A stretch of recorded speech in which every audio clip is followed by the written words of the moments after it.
Welcome back, everybody. Just Mike here. Not that most of you know, but I've had one of those fall colds. And the cold wasn't so bad, but let me tell you what, 3 weeks worth at least, that's all I've been doing is sleeping because I am so tired. But here we are back, and we're going to check in on a clock. I did a video on it, but I lost it, so let's take a look at this clock. And what it is another repair on the clock after it's been repaired already.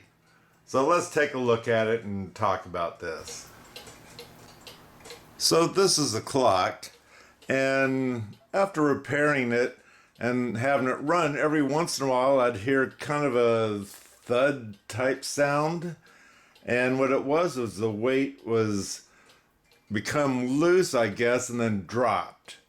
And what I do believe is wrong with this clock is on the winder itself. Someone repaired it, I'm going to guess, and the peg that they had to put in through the winder was put in crooked, and I do believe that is what is dragging on the plate of the movement, and then finally slips and the weight will drop a link, we'll say.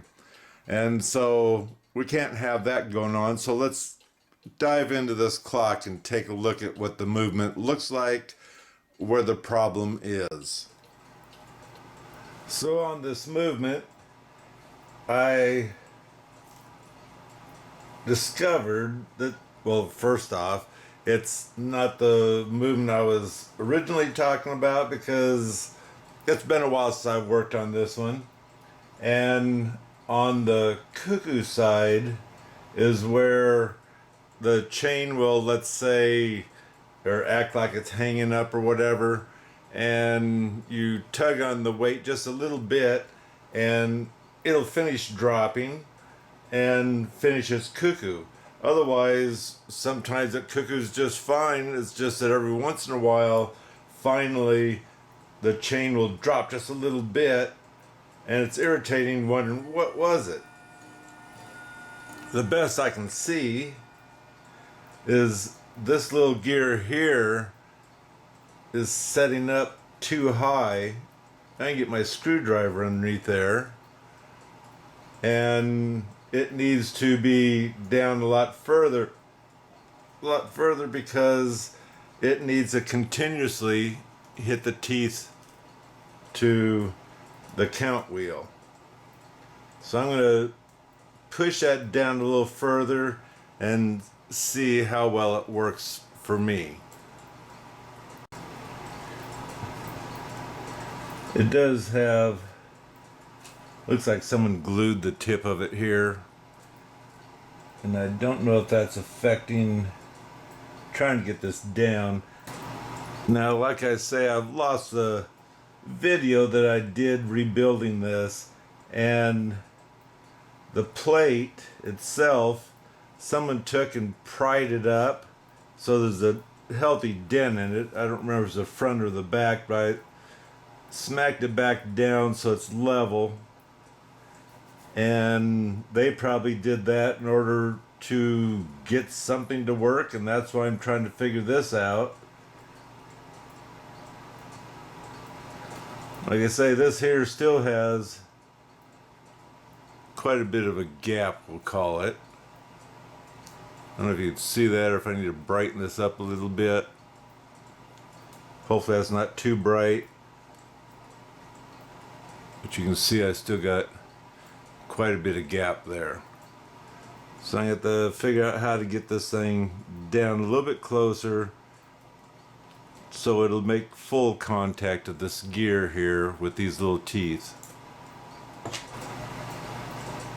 Okay, I took the count wheel off, and I don't know if you can see this or not, but right here was part of the dent that was protruding up. I can't tell the rest, but anyway, this here where the count wheel screws on at, drop the screw out of there at the moment. To me, this looks like It is concaved, I think they call that in. And so that makes the gears ride too low. This screw that holds this in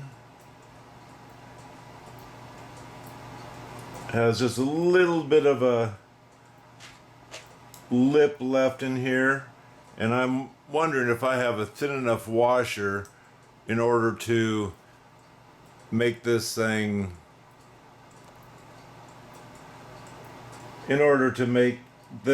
let's say, raise up a little bit.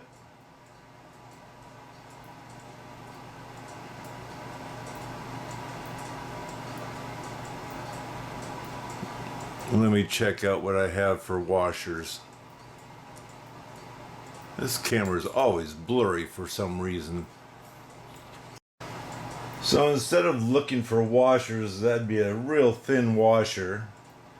What I did is I took this part of the gear, which you don't get off, right where each one of these are.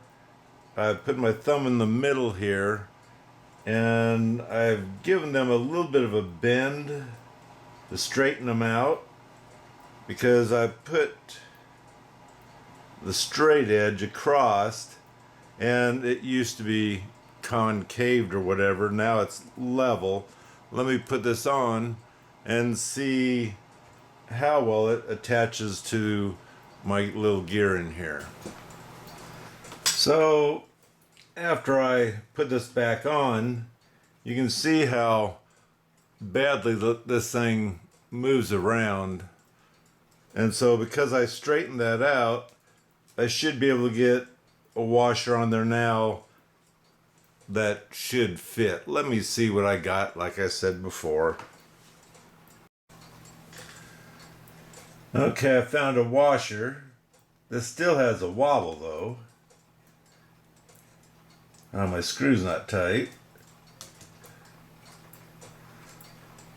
I found a washer and raise this up, so now I actually have room in here, and it's actually hitting on the little gear that it needs to.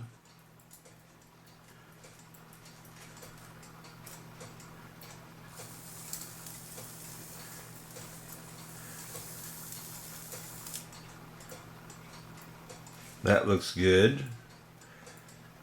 But this here, I'm going to probably take this apart, because this is the one that had the winder. Let me see if I can get it turned around here. Nope, I have to click this to get it around.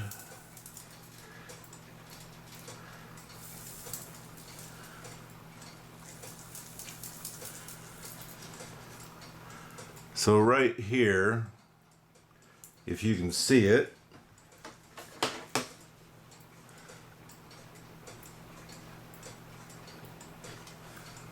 this here winder right here has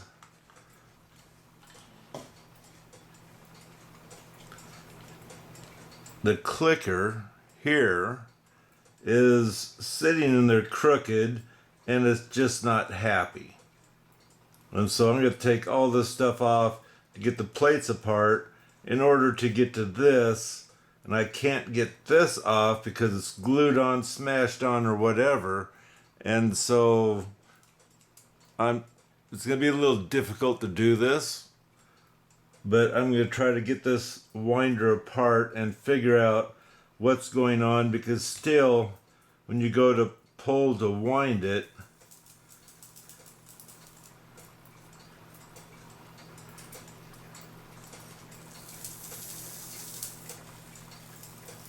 now it's going frontward and backwards, and it's not supposed to. So winding it, it's jerky and stiff.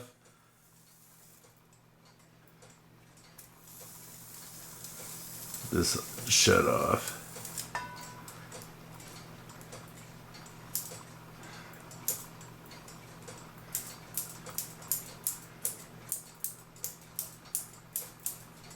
And it looks like there's too much space in here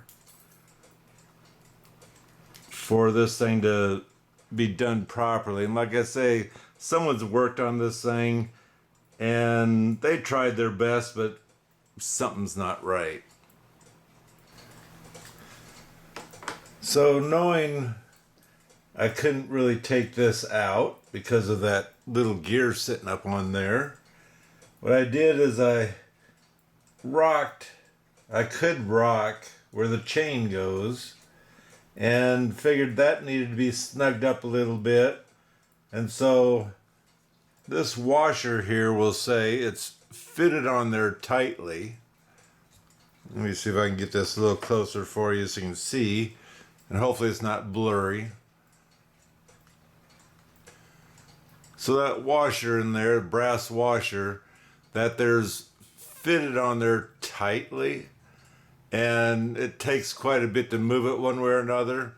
Well, I slid a screwdriver in there and gave it a tap, turned the wheel and tapped the other side, and now I'm not getting the rock that I was getting before on this metal wheel. Yes, I have what they call end play, but the wheel itself, where the chain hooks up and winds this, it's tighter now. So tightening that up, bending the lower gears of this, and sticking a washer below it so this didn't rock, yet it still turns, is, let's say, I do believe is a good sign.